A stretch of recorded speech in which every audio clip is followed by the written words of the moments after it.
Welcome. In this video, we're going to show you how to use the work queues.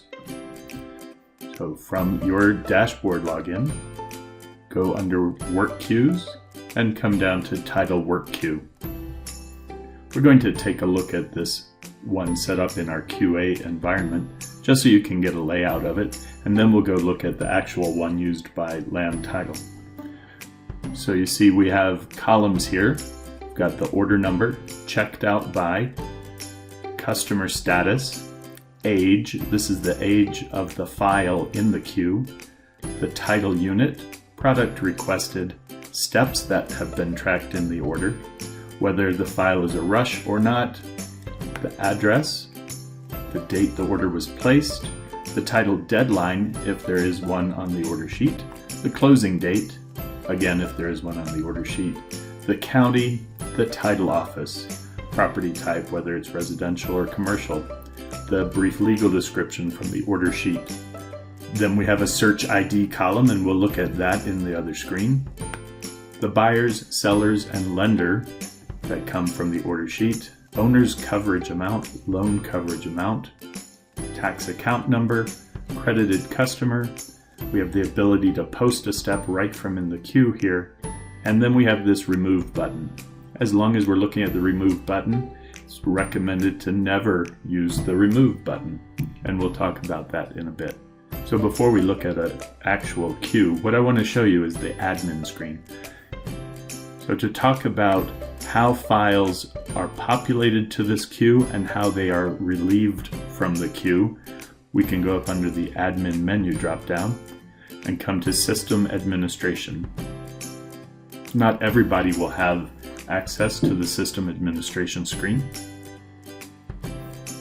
On this screen, we're going to scroll all the way down to System Configuration Administration, and the last item is Work Queues.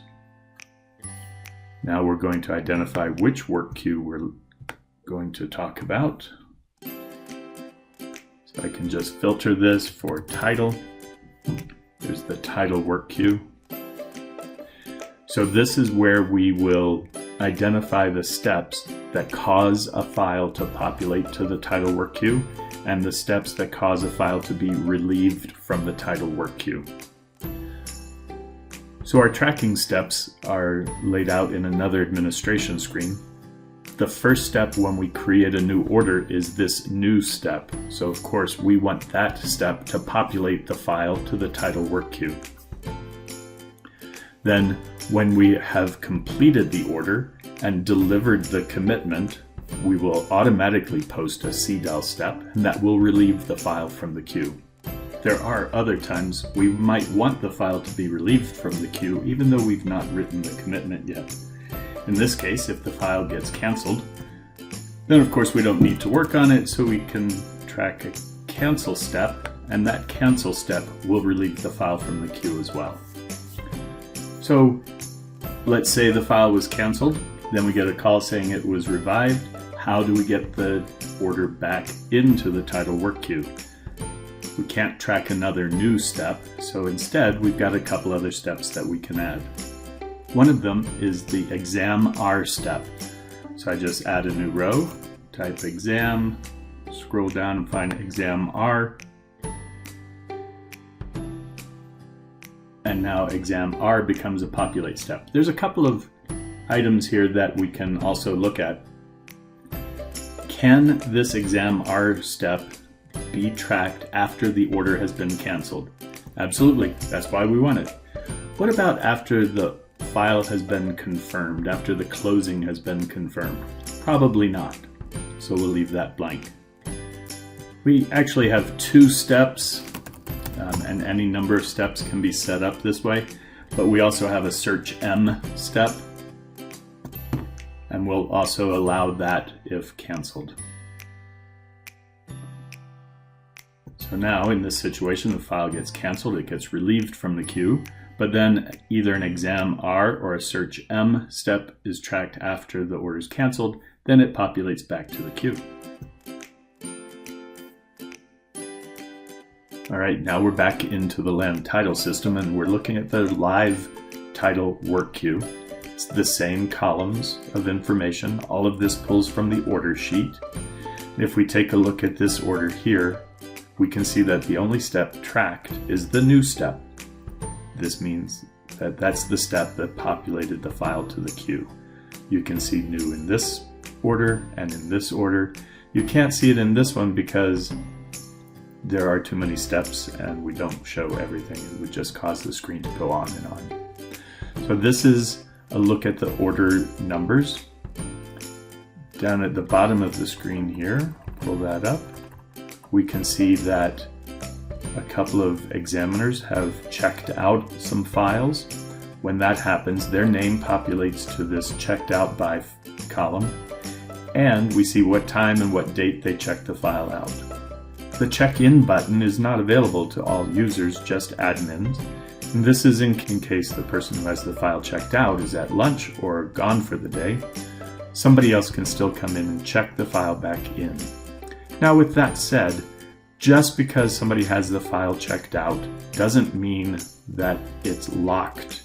It simply means that you cannot get to the file from the work queue. And here's what I mean by that. When I click on the order number in the work queue, that takes me to that file, to the setup screen in that file, and then it shows in the queue that I have it checked out. I don't want to work on this file because I've been put on a priority file. I can check it back in and somebody else is able to check it out. The title work queue represents all orders that have come into our system from across the company that we need to write the commitment on. Once we've written the commitment, then the order is relieved from the title work queue. So before we scroll to the bottom to look at just how many there are, I want to point out that I can change how many items per page I'm viewing. The default is 10, but I can set it all the way up to 100. Then over on the right-hand side of the screen is this search term field. The search term field looks at the entire page. So what I mean by that is if I'm looking for something in Denver and I type Denver, it's not going to just return orders that are in Denver County, like you see here, but there's also an order in Eagle County where Denver appears in one of the elements here. It may be one that's not on the screen. We'll take that out. And now let's scroll down to the bottom because all of these columns actually are filterable. So at the bottom of the page you see I can filter for orders that are checked out by myself or any other examiner. The customer status refers to a type of customer that we have. We call them by different names and I can filter for just those customers. I can filter for any of the titled units that we have set up. I can filter for any of the products, any of the step codes. I can filter to say, yes, show me just rush orders.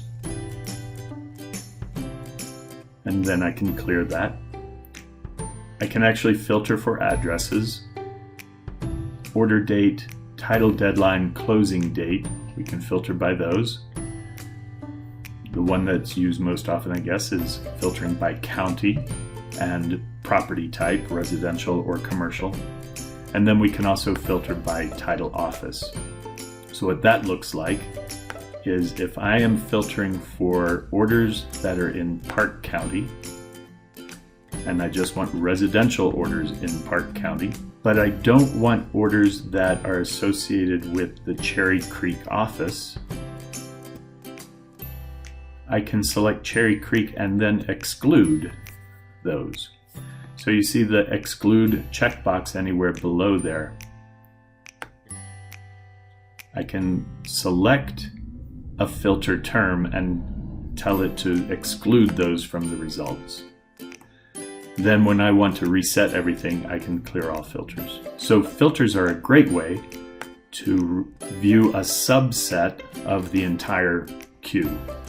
We have 1,149 orders in our queue, and I can view ones that meet just certain criteria. Likewise over here, if I have a customer I want to keep an eye on, I can select Alpine Bank, and because there's multiple Alpine banks, I can select the first one, hold the Shift key, and then select the last one so that it selects all of them. So the select is very much like any other select. I can click one county, hold the Control key on the keyboard, and click another county. Hold the Control key, click another county. And it displays what items I'm filtering for each column. Again, I can clear all filters. Another feature that might be helpful is this download CSV. So for whatever filter set that I have applied, or for the entire queue itself, I can download that into an Excel sheet so that I can manipulate the data, report on it, or use it to assign out to different people. Now let's look at profiles. So every morning I come in, I don't want to have to set filters the same as I had yesterday for the work that I'm going to do today. So we have the ability to create different filters. So let's take a look. I might say that the title unit that I am interested in is the K title unit. And I'm only interested in files with the K title unit in Adams, Arapahoe, and Boulder County. And I'm only interested in those that are residential. So if I scroll down here, you'll see that with my filter set, I've got the K, I have the 3 counties, and I have residential. And down at the bottom, it shows me that of the 1,152 orders, 115 of them match my filter criteria. So this is great. What I might do here is give this profile a name. And we can create this profile as either public, that everybody can see, or personal, that only I can see. So if it were public, I might say that this is Res Adams Arapahoe sale files. And I would create public profile. Now once I create this public profile, I can subscribe to it. That way, every morning when I open up the work queue, the profile that I'm subscribed to pops up first. Over on the left here is how we can find the different profiles. I can look for all profiles, just public, just personal, and just those that I'm subscribed to. So if I click on public and then view, here's all of the public profiles that I have access to. Here is the one that I just created. If I click on personal, then I can view my personal profile. And if I click on subscribed, then I view the ones that I'm subscribed to. So only users with admin access have the ability to edit or create or delete public profiles. So if I come in here and I want to make a change to my Res Adams Arapahoe sales profile, for instance, I might add Broomfield County. Then I would simply click Edit Public Profile and it will save it. Likewise, if I want to delete a public profile because it's no longer relevant, come in here, load that profile, and then click Delete Profile. The individual user who wants to create their own profile would do exactly the same thing. Select the filter list that they would like to view, and then name their profile, and click Save Personal Profile. Once I have a profile loaded, I can still come up to the column headers and sort by any of the column headers. So if I want to view this list of orders that meet my profile criteria, I can sort it by the age. So that is ascending from 0 up, and then descending the oldest ones first. Likewise, I can do the same thing with the order date, ascending or descending. Any of the column headers I can use to sort. There's a couple other items that I mentioned we were going to look at. One of those is the Remove button. The Remove button is all the way over on the right-hand side. So one of the major sources of confusion when we're working with profiles are individual searchers or examiners who are filtering the title work queue and assume that they're looking at quote-unquote their queue, when in reality it is simply the entire title work queue and they're just filtering it to view only a portion of it. So when they think that an order should not be in their queue, they're tempted to click remove, and that is not the way to go. If it's showing within their filter profile, then there's some reason it is, and that should be looked at. In general, users should be told to never use this remove button. The other item that we talked about was this search ID column. This title work queue was set up with the idea that there's some people who are searching, some people who are examining, and they both need access to the same set of orders that are waiting to be examined. When we upload a document to the order with the file type search, then that gets identified and shown within this search ID column. So if I'm a searcher, I want to work on orders that have not yet been searched. So I might sort the search ID column so that I view the ones without a search ID number. This number simply represents the search that's been uploaded to the file.